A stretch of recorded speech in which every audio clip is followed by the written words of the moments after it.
Hey, this is the World Advice Channel 2.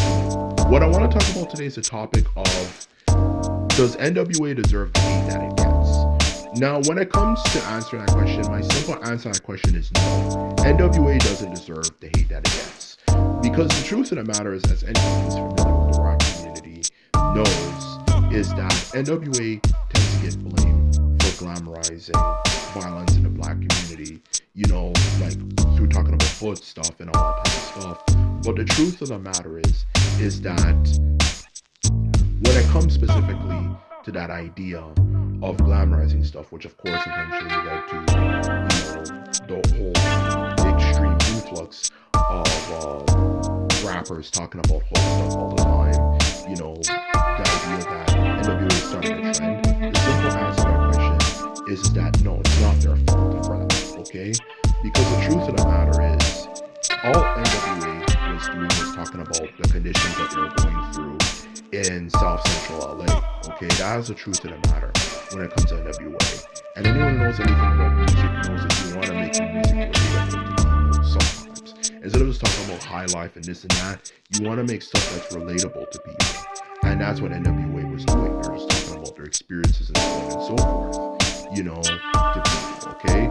Because the truth of the matter is, the more you try to actually your hardest to make sure it comes off as everything's happy and everything's going well, the more it just becomes, for a lot of people at least, unrelatable and can just create a lot of problems, just like why did 1980s hair metal die off and lead to grunge music, for example, because so many people were just talking all the time about, oh, everything's going well and this and that, and, and so on and so forth, whether it's hair metal or the other rock genres that were popular at the time that was just all about being flamboyant and upbeat and stuff. It went out of style because it was unrelatable to a new generation that was emerging in the early 1990s, and that's why grunge became so ridiculously popular. So obviously the truth of the matter is, not unless you, as a company, not even as a company, but the truth of the matter is, the point is that you have to talk about different things. You can't just talk about one specific thing all the time. Oh, everything's going well and this and that. You have to be relatable. And as the truth of the matter, when it comes to, of course, talking about NWA and of course talking about the struggles that they're going through, especially if you're a company, you want to talk about different things, not unless you want to lose popularity by just talking about upbeat, happy things all the time. So that's the truth of the matter when it comes to that particular topic, okay? So when it comes to that particular issue of what they were talking about, that's not their fault. The fault really is down to the companies themselves, who of course encouraged a culture of oversaturation, where everyone just talks about the same freaking thing over and over and over and over and over and over and over and over again. Because I remember I actually heard that at some point, if you want to be a rapper at some point, at least of course in the 1990s specifically, that one of the requirements was for that you to talk about certain particular things, and one of those certain particular things, surprise, surprise, was about violence and shooting and killing people and all that type of stuff that everyone always hates rap music for.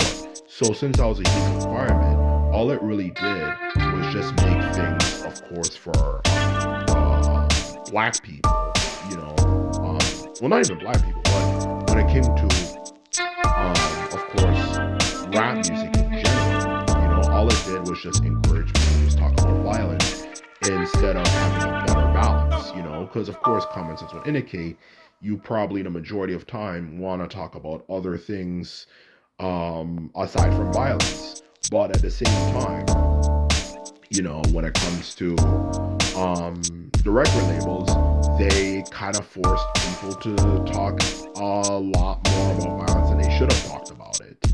And that is something that is obviously their fault, because at the end of the day, NWA is a group of random musicians who lived in South Central LA who just were talking about their situation, that they were in, living in South Central LA, who themselves couldn't even get along with each other for that matter. Have you seen all the feuds they had with each other? Oh my God, it was ridiculous. So the truth of the matter is, if they couldn't even, get along with each other for that matter, how how can you really blame them for starting a trend, that obviously has caused a lot of problems, for that matter, okay? Like just the oversaturation of the market, talking about all the stuff going on, when it comes to violence and all that sort of stuff. The truth of the matter is that has nothing to do with them. That has to do with the record labels, because they're obviously the ones who have the power to do that. They're the ones who can get a bunch of musicians and this and that and talk all about that type of stuff all the time, and make people, for that matter, actually talk about that stuff all the time. And that's the truth of the matter. And so, in general, it's not NWA's fault; it's a fault of record labels. So that's the truth of the matter, because common sense would indicate, you know, aside from the point I was making before, that you don't want to just have people just talking about violence and crime all the time, because obviously common sense indicate that's not good for people's brains. But at the same time, you have to realize, for that matter, like I was saying before, that's not their fault. That is the fault of the record labels who just wanted people to talk about that stuff because they wanted to make a quick, easy buck.